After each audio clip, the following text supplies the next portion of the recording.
ಆಚಿ ಮಸಾಲ. ಎಂತ ಅಡಿಗೆಯ ರುಚಿಯಾಗೋ ರಹಸ್ಯವು 20 ರೂಪಾಯಿ. ಸರ್, ನಮ್ಮಲ್ಲಿ ಒಂದು ಒಳ್ಳೆ ಪ್ರೋಗ್ರಾಮ್ ಬಂತು, ಕ್ಯಾಂಗರೋ ಕೇರ್ ಅಂತ ಹೇಳ್ಬಿಟ್ಟು. ಅದರಲ್ಲಿ ಮುಖ್ಯ ಉದ್ದೇಶ ಏನಂದರೆ, it is defined by the WHO skin to skin care ಅಂತ ಹೇಳ್ಬಿಟ್ಟು. ಆ್ಯಂಡ್ ಅದರಲ್ಲಿ ಪ್ರಮೋಟ್ ಮೋರ್ ನಾರ್ಮಲ್ ಡೆಲಿವರೀಸು ಮತ್ತು ಪ್ರಿವೆಂಟ್ NICU ಟ್ರೀಟ್ಮೆಂಟ್ ಅಂತ ಹೇಳ್ಬಿಟ್ಟು ಮುಖ್ಯ ಉದ್ದೇಶ ಆಗಿತ್ತು. ಅದು ಕೆಲವು ದಿವಸ ನಮ್ಮ ಸರ್ಕಾರ ಇಂಪ್ಲಿಮೆಂಟ್ ಮಾಡ್ತು, ಮತ್ತು ಅದ್ರ ಪ್ರೋಗ್ರಾಮ್ ಏನಾಯಿತು ಅಂತಲೇ ಅರ್ಥ ಆಗಲಿಲ್ಲ. ಆ ಪ್ರೋಗ್ರಾಮನ್ನು ಎಲ್ಲ ಮೆಟರ್ನಿಟಿ ಹಾಸ್ಪಿಟಲ್ಸು ಮತ್ತು ಎಲ್ಲ ಪ್ರೈವೇಟ್ ಹಾಸ್ಪಿಟಲ್ ಡೆಲಿವರಿ ಇದು ಮಾಡೋರು ಇಂಪ್ಲಿಮೆಂಟ್ ಮಾಡ್ಕೋಬೇಕಾಗಿರೋವಂಥ ಒಂದು ಒಳ್ಳೆಯ ಪ್ರೋಗ್ರಾಮು. ಅದರ ಸರ್ಕಾರ ಕೆಲವು ಸರಿ ಮಾಡ್ತು, ಆಮೇಲೆ ಅದೇನಾಯಿತು ಅನ್ನೋದೇ ಗೊತ್ತಾಗಿಲ್ಲ. ಮತ್ತು ಅದಲ್ದಿರ ಸರ್, ನೀವು ಹೇಳಿದ್ರಿ ಪಬ್ಲಿಕ್ಕು ಏನಾಗ್ತದೆ ಅಂತ ಹೇಳಿದ್ರೆ, ಎಸ್ಪೆಷಲಿ ಪೇಷಂಟ್ ಕಡೆಯವರು ಗಲಾಟೆ ಮಾಡೋದು, ಪೇಷಂಟ್ ಕಡೆಯವ್ರಿಗೆ ನಾವು ಆನ್ಸರ್ ಮಾಡ್ಬೋದು. ಈ ಪೇಷಂಟ್ ಕಡೆ ಬರ್ತಾರಲ್ವ, ಈ ಅಟೆಂಡರ್ಸು ಮತ್ತು ಒಂದು ಯಾವುದೋ ಒಂದು ಸ್ಮಾಲ್ ಲೀಡರು ರಿಲೇಟಿವ್ ಯಾರು ಅಂತ ಬಂದರೆ ಅವ್ರನ್ನ ಕ್ವಶನ್ಗೆ ಆನ್ಸರ್ ಮಾಡೋಕ್ಕೆ ಒಂದು 20 ಜನ ಬರ್ತಾರೆ. ಆ ಡಾಕ್ಟ್ರ್ ಪೇಷನ್ಸನ್ನು ಹೆಂಗೆ ನೀವು ಇದು ಮಾಡೋಕ್ಕಾಗ್ತದೆ ಸರ್? ಅದನ್ನು ನಾವು ಅಳಿಯೋಕ್ಕಾಗೋದೇ ಇಲ್ಲ. ನಾವು ಒಂದು ಸರಿ ಹೇಳ್ಬೋದು, ಒಬ್ರಿಗೆ ಹೇಳ್ಬೋದು, ಇಬ್ರಿಗೆ ಹೇಳ್ಬೋದು. ಒಂದು ಸ್ಮಾಲ್ ಲೀಡರು, ಒಬ್ಬ ಐಡೆಂಟಿಫೈಡ್ ಪರ್ಸನ್ ಅಂತ ಹೇಳಿದ್ರೆ ಅವ್ರಿಗೇನೇ ಪ್ರಾಬ್ಲಮ್ ಆಗಿ ಹಾಸ್ಪಿಟ್ಲ್ ಬಂದರೆ 100 ಜನ ಕ್ವಶನ್ಸ್ ಕೇಳ್ತಾ ಇರ್ತಾರೆ. ಅದು ಏನಾಗ್ತದೆ ಅಂತ ಹೇಳಿದ್ರೆ, ನೀವು ಹೇಳ್ತೀರಾ ನೆಗ್ಲಿಜೆನ್ಸಿ ಅಂತ ಹೇಳ್ಬಿಟ್ಟು. ನಾವು ಪೇಷಂಟ್ ಅಟೆಂಡರ್ಸಿನ ಎಮರ್ಜೆನ್ಸಿ ಮಾತ್ರ ಇದು ಮಾಡ್ಬೋದೇ ಹೊರತು ಪಬ್ಲಿಕ್ಕನ್ನು ಎಮರ್ಜೆನ್ಸಿ ನಾವು ಕಂಟ್ರೋಲ್ ಮಾಡೋಕ್ಕಾಗೋದಿಲ್ಲ, ಮತ್ತು ಅವರ ಎಲ್ಲರಿಗೂ ನಾವು ಆನ್ಸರ್ ಮಾಡೋಕ್ಕಾಗೋದಿಲ್ಲ. ಸೊ ಆ ಥರ ಆದಾಗ, ಪ್ರಾಬ್ಲಮ್ಸ್ ಆದಾಗ ಪೇಷಂಟ್ ಅಟೆಂಡರ್ಸ್ ನೀವು ಕೇಳೋದಿಲ್ಲ, ಪಬ್ಲಿಕ್ಕನ್ನು ಕೇಳಿಬಿಟ್ಟು ಅವರು ಒಪಿನಿಯನ್ಸ್ ತಗೊಂಡು ಹಾಸ್ಪಿಟ್ಲ್ ಮೇಲೆ ಗಲಾಟೆ ಮಾಡ್ತಾರೆ. ಇದು ಸರ್ಕಾರ ತುಂಬ ಎಮರ್ಜೆನ್ಸಿಯಾಗಿ ತಗೋಬೇಕು. ಯಾಕೆಂತ ಹೇಳಿದ್ರೆ ನಾವು ಆ ಕಷ್ಟದಲ್ಲಿ ತುಂಬ ಅನುಭವಿಸಿದ್ದೀವಿ ಸರ್. ಸೊ ಇದನ್ನು ಯಾವುದೇ ಪ್ರಾಬ್ಲಮ್ ಇದ್ದರೂ ಕೂಡ ಪೇಷಂಟ್ ಅಟೆಂಡರ್ಸ್ ಪ್ರಾಬ್ಲಮ್ ಇದ್ದರೆ ಆನ್ಸರ್ ಮಾಡ್ತೀವಿ. ಪೇಷಂಟ್ ನೋಡೋಕೆ ಬಂದಿರೋ ಪ್ರಾಬ್ಲಮ್ಮನ್ನು ನಾವು ಯಾವ ಥರ ಕಂಟ್ರೋಲ್ ಮಾಡೋದು ಸರ್? ಓಕೆ, ಈಗ ಒಂದು ಪಕ್ಷ ತಾವು ಆ ಹೊಸ ಒಂದು ಸ್ಕೀಮ್ ಏನು ಸ್ಟಾರ್ಟ್ ಆಗಿದೆ ಅರ್ಧ ನಿಲ್ಲಿಸ್ತಾವೆ ಹೇಳಿದ್ದೀರಿ. ದಯವಿಟ್ಟು ನನಗೆ ಅದನ್ನು ಮಾಹಿತಿ ತಗೊಳ್ಳಿ.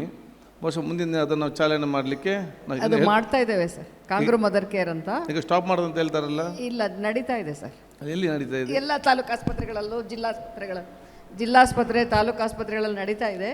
ವೆಚ್ಚವಿಲ್ಲದ ಬೆಚ್ಚನೆಯ ಆರೈಕೆಯನ್ನು ಹೆಡ್ಲೈನ್ಸಲ್ಲಿ ಸರ್. ಕೋಲಾರ ನಾವು ನ್ಯಾಷನಲ್ ನ್ಯೂನೆಟಾಲಜಿ ಅಕ್ರಿಡಿಷನ್ನು ತೊಗೊಂಡಿದ್ದೇವೆ ಸರ್.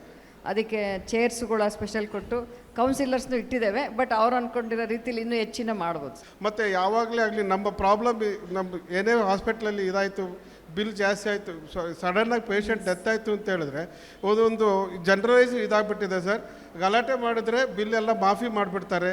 ಮತ್ತು ಇನ್ನೊಂದೇನು ಅಂದರೆ, ಸರ್ಕಾರ ಕೂಡ ಅದರಲ್ಲಿ ಕೆಲವು ಒಂದು ಸಣ್ಣದಾದಂಥ, ಅದು ತಪ್ಪೋ ನಿಜನೂ ನಾನು ಮಾತಾಡಬಾರ್ದೇನೋ, ಸತ್ತ ಮೇಲೆ ಬಿಲ್ ಕೊಡಲೇಬಾರ್ದು, ನೀವು ಹಂಗೆ ಪೇಷಂಟ್ ತಗೊಂಡೋಗ್ಬೇಕು. ಆಮೇಲೆ ಅದನ್ನು ನಾವು ಹಾಸ್ಪಿಟ್ಲ್ ನಡೆಸೋದು ನಾವು ನಮಗೋಸ್ಕರ ಅಲ್ಲ, ನಾವು ಒಂದು ಹೆಲ್ತ್ ಡೆವಲಪ್ಮೆಂಟ್ ಮಾಡ್ತೀವಿ, ಮತ್ತು ಎಂಪ್ಲಾಯ್ಮೆಂಟ್ ಕ್ರಿಯೇಟ್ ಮಾಡ್ತೀವಿ ನಾವು 100 ಜನಕ್ಕೆ. ಅದನ್ನು ಮನದಟ್ಟಿಟ್ಕೊಂಡು ನಮಗೂ ಒಂದು ಪ್ರೊಟೆಕ್ಷನ್ ಕೊಡಬೇಕಲ್ಲ ಸರ್. ಬಟ್ ಕೊಡೋದೇ ಇಲ್ಲ. ಆ ಥರ ಪ್ರಾಬ್ಲಮ್ ಆದಾಗ ಪಬ್ಲಿಕ್ಕಿಗೆ ಸಪೋರ್ಟ್ ಮಾಡ್ತಾರೆ ಹೊರತು ನಮ್ಗೆ ಯಾರೂ ಸಪೋರ್ಟ್ ಮಾಡೋದೇ ಇಲ್ಲ. ಮತ್ತು ಒಬ್ಬ ಡಾಕ್ಟ್ರು ಏನೇನೋ ಚೆನ್ನಾಗಿ ಹಗಲು ರಾತ್ರಿ ದುಡಿದಿದ್ದ ಅಂತ ಹೇಳಿದ್ರೆ ಅವನು ಎಷ್ಟು ಜನಕ್ಕೆ ಮೋಸ ಮಾಡಿದ್ದಾನೆ, ಅವನು ಏನೇನೋ ಮಾಡಿಬಿಟ್ಟಿದ್ದಾನೆ, ಅದಕ್ಕೆ ಅವ್ನು ಚೆನ್ನಾಗಿದ್ದಾನೆ, ಎಲ್ಲ ದುಡ್ಕೊಂಡು ಅಂತೇಳಿ. ಬಟ್ ಅದರ ಹಿಂದ್ಗಡೆ ಎಷ್ಟು ಕಷ್ಟ ಇದೆ ಅನ್ನೋದು ಪಬ್ಲಿಕ್ ಯಾರು ಅರ್ಥ ಮಾಡ್ಕೊಳ್ಳೋದು. ಈಗ ನಿಮ್ಮ ನೋವು ನಮಗೆ ಅರ್ಥ ಆಗ್ತದೆ, ಆ ವಿಚಾರ ಸರಿ. ಅದು ಹ್ಯೂಮನ್ ಸೈಕಾಲಜಿ ಏನಿದೆ, ಏನಾದರೂ ಬಹುಶಃ ನಡ್ಕೊಂಡು ಹೋಗೋ ಒಂದು ಸೈಕಲನ್ನು ಗುದ್ದಿದ್ರೆ ಅದು ಸೈಕಲನ್ನು ದೂರುವಂಥದ್ದು. ಸೈಕಲನ್ನು ಬೈಕನ್ನು ಗುದ್ದಿದ್ರೆ ಜನ ಬೈಕ್ನವನಿಗೆ ಕಾರ್ ಏನಾದ್ರು ಬಂದು ಗುದ್ದಿದ್ರೆ ಕಾರ್ನವನು ತಪ್ಪಂತ ಹೇಳುವಂಥದ್ದು. ಕಾರ್ನವನಿಗೆ ಬಸ್ ಏನಾದ್ರು ಗುದ್ದಿದ್ರೆ ಇದು ಬಸ್ಸಿದೇ ತಪ್ಪಂತ ಹೇಳುವಂಥದ್ದು. ಹಾಗೆ ಜನರ ಸೈಕಾಲಜಿಗೆ ದೊಡ್ಡವ್ರದೇ ಮಿಸ್ಟೇಕ್ ಎಂಬ ಭಾವನೆ ಯಾವಾಗಲೂ ಕೂಡ ಇದು ಬರ್ತದೆ.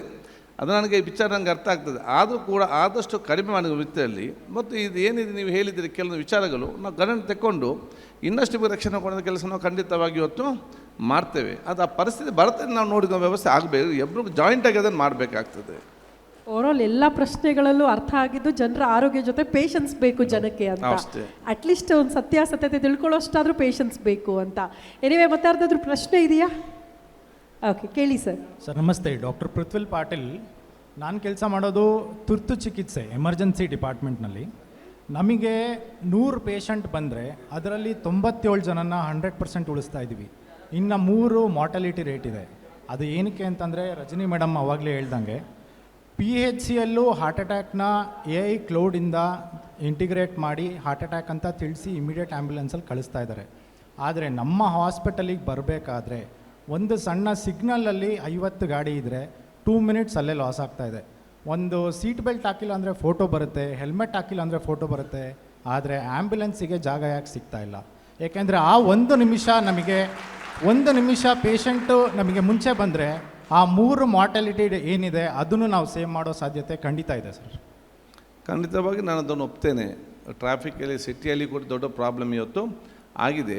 ಬಹುಶಃ ಇವತ್ತು ಜನ ಜಾಗೃತರಾಗಿದ್ದಾರೆ. ಆ್ಯಂಬುಲೆನ್ಸ್ ಸೈರನ್ ಕೇಳಿದ ತಕ್ಷಣ ಆದಷ್ಟು ಇವತ್ತು ಸೈಡಲ್ಲಿ ಹೋಗುವಂಥ ಕೆಲಸ ಇವತ್ತು ಮಾಡಿದ್ದಾರೆ.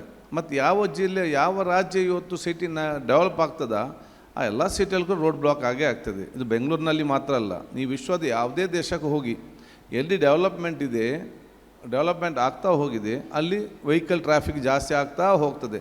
ಅಲ್ಲಿಗೆ ಮತ್ತು ಇಲ್ಲಿಗೆ ವ್ಯತ್ಯಾಸ ಏನಂತ ಹೇಳಿದೆ, ಅಲ್ಲಿ ಒಬ್ಬರು ಹಿಂದೆ ಒಬ್ಬರು ಹೋಗ್ತಾರೆ, ಇಲ್ಲಿ ಒಬ್ಬರೊಬ್ಬರು ಓವರ್ಟೇಕ್ ಮಾಡಿ ಹೋಗ್ಕೊಂಡು ಹೋಗಿ ಇದೇ ವ್ಯತ್ಯಾಸ ಇರುವಂಥದ್ದು. So people should understand for themself. ಅಲ್ಲದೆ ಜಾಸ್ತಿ ಹೆಚ್ಚನ್ನು ಇದನ್ನು ಮಾಡಲಿಕ್ಕೆ ನಮಗೆ ಆಗೋದಿಲ್ಲ ಸರ್. ಇದರಲ್ಲಿ ಒಂದು ಅಡ್ವೈಸ್ ನಾವೇನು ಮಾಡ್ಬೋದು ಅಂತಂದರೆ, ಪ್ರೀ ಹಾಸ್ಪಿಟಲ್ ಕೇರಲ್ಲಿ ಫಸ್ಟ್ ಏಡ್ ಕಿಟ್ ಏನಿರುತ್ತೆ ಅದ್ರ ಜೊತೆಗೆ ಹಾರ್ಟ್ ಅಟ್ಯಾಕಿಗೆ ಸಂಬಂಧಪಟ್ಟ ಮೆಡಿಸಿನ್ಸ್ ಇದ್ದರೆ ಭಾಳ ಒಳ್ಳೆಯದು ಸರ್. ಬಿಕಾಸ್ ಆ ಟ್ರಾವೆಲ್ ಟೈಮಲ್ಲಿ ನಾವು we can save many patients. Good suggestion, we can consider that. Yes sir, thank you sir. Thank you sir.